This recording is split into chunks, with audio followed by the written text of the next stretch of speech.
माननीय अध्यक्ष महोदय, प्रधानमंत्री पीवीटीजी विकास मिशन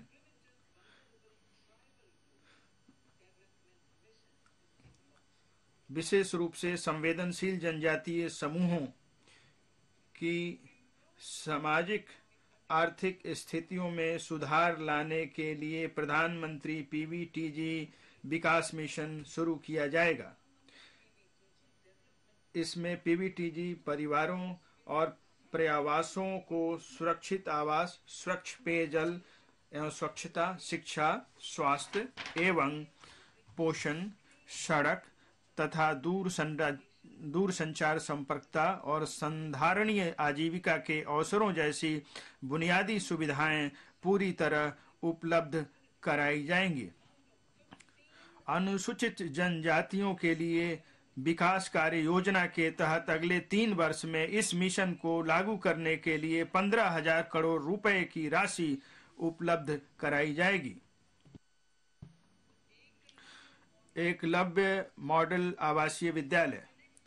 अगले 3 वर्षों में केंद्र 3.5 लाख जनजातीय छात्रों के लिए चलाए जा रहे 740 एकलव्य मॉडल आवासीय स्कूलों के लिए 38,800 अध्यापक और सहायक कार्मिक नियुक्त करेगा।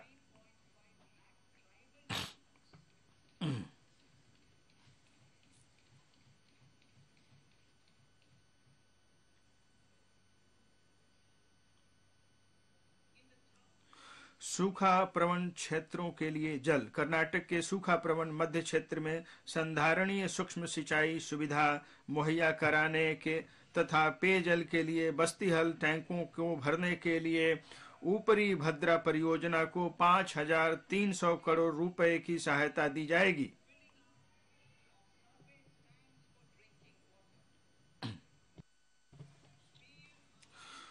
पीएम आवास योजना। पीएम आवास योजना के लिए परिव्यय 66% बढ़ाकर 79,000 करोड़ रुपए से अधिक कर दिया गया है। भारत साझा पुरालेख निधान। भारत साझा पुरालेख निधान एक डिजिटल पुरालेख संग्रहालय में प्रथम चरण में 1 लाख प्राचीन पुरालेखों के डिजिटलीकरण के साथ स्थापित किया जाएगा। निर्धन कैदियों को सहायता। जेल में बंद ऐसे निर्धन व्यक्तियों जो जुर्माना या जमानत राशि की व्यवस्था करने में असमर्थ हैं को आवश्यक वित्तीय सहायता प्रदान की जाएगी।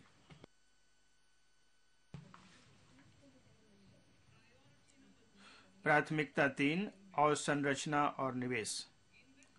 अवसंरचना एवं उत्पादक क्षमता में निवेश का विकास और रोजगार पर बहुआयामी प्रभाव पड़ता है।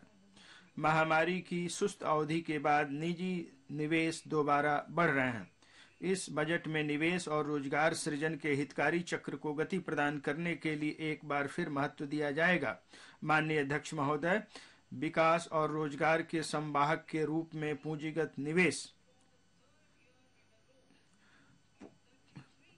निवेश परिव्यय में लगातार तीसरे वर्ष 33% की तीव्र वृद्धि करके इसे 10 लाख करोड़ किया जा रहा है, जो जीडीपी का 3.3% होगा।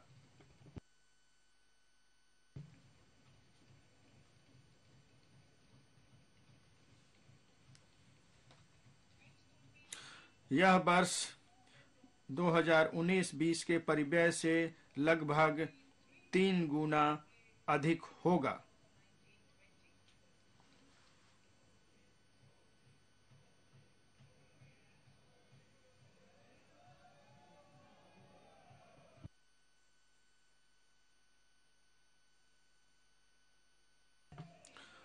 हाल के वर्षों में हुई पर्याप्त वृद्धि विकास संभावनाओं और रोजगार सृजन में तेजी लाने, निजी निवेशों को जोरदार तरीके से बढ़ाने और वैश्विक मंदी के प्रति सुरक्षा कवच लगाने के सरकार के प्रयासों के मूल में है।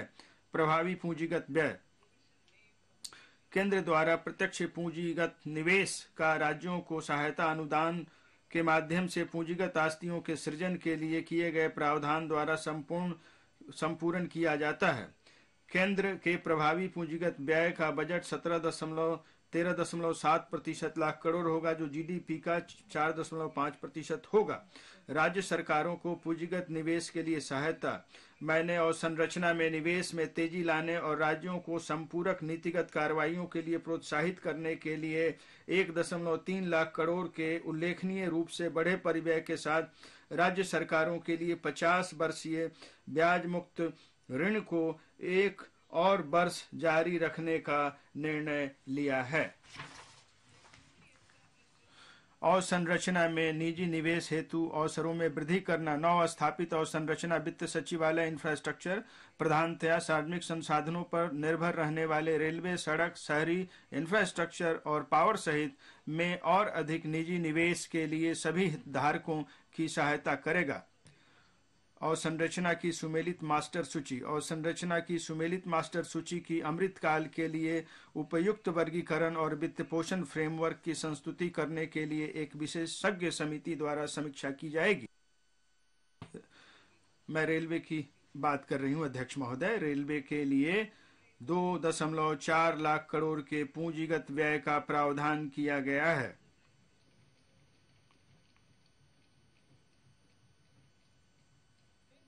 अब तक का यह सर्वाधिक परिव्यय वर्ष 2013-14 में किए गए परिव्यय से लगभग 9 गुना ज्यादा है।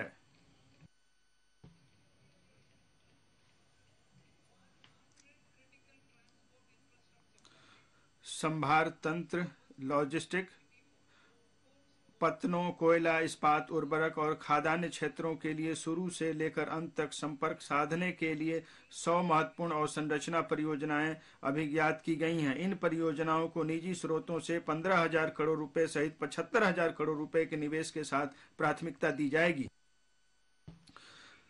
क्षेत्रीय संपर्कता, हवाई क्षेत्र कनेक्टिविटी में सुधार करने के लिए 50 अतिरिक्त हवाई अड्डों, हेलीपोर्ट, वाटर एरोड्रम और एडवांस लैंडिंग ग्राउंड का पुनरुद्धार किया जाएगा।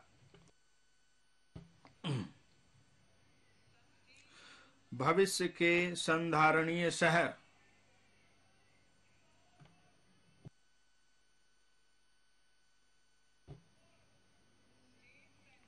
राज्यों और शहरों को इस बात के लिए प्रोत्साहित किया जाएगा कि वे हमारे शहरों को भविष्य के संधारणीय शहरों में रूपांतरित करने के लिए शहरी आयोजना, सुधार और कार्रवाइयां करें।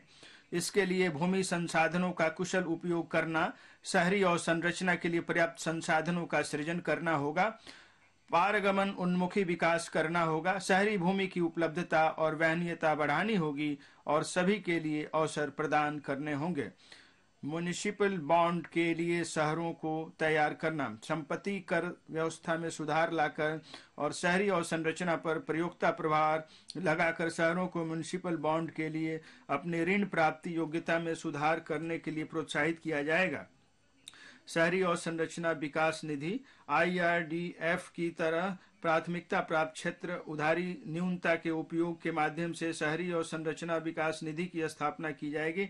इसका प्रबंधन राष्ट्रीय आवास बैंक द्वारा किया जाएगा और इसका उपयोग टियर 2 और टियर 3 शहरों में शहरी अवसंरचना के विकास सृजन हेतु सार्वजनिक एजेंसियों द्वारा किया जाएगा।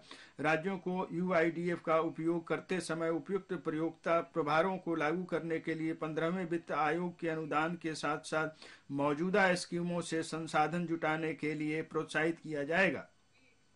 हम इस उद्देश्य के लिए 10,000 करोड़ प्रति वर्ष की राशि उपलब्ध कराने की उम्मीद करते हैं।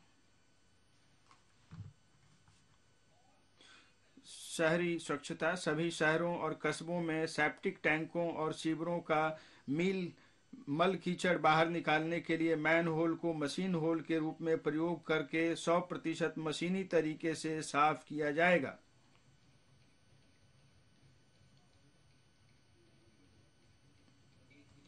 सूखे और गीले अपशिष्ट के वैज्ञानिक प्रबंधन पर विशेष ध्यान दिया जाएगा। माननीय अध्यक्ष महोदय, हमारे प्रधानमंत्री जी ने कहा है कि सुशासन राष्ट्र की नीति का प्रगति का मूल मंत्र है। हमारी सरकार ऐसी पारदर्शी और जवाबदेह प्रशासन की व्यवस्था करने के लिए प्रतिबद्ध है जो आम नागरिक की बेहतरी और कल्याण के लिए कार्य करे।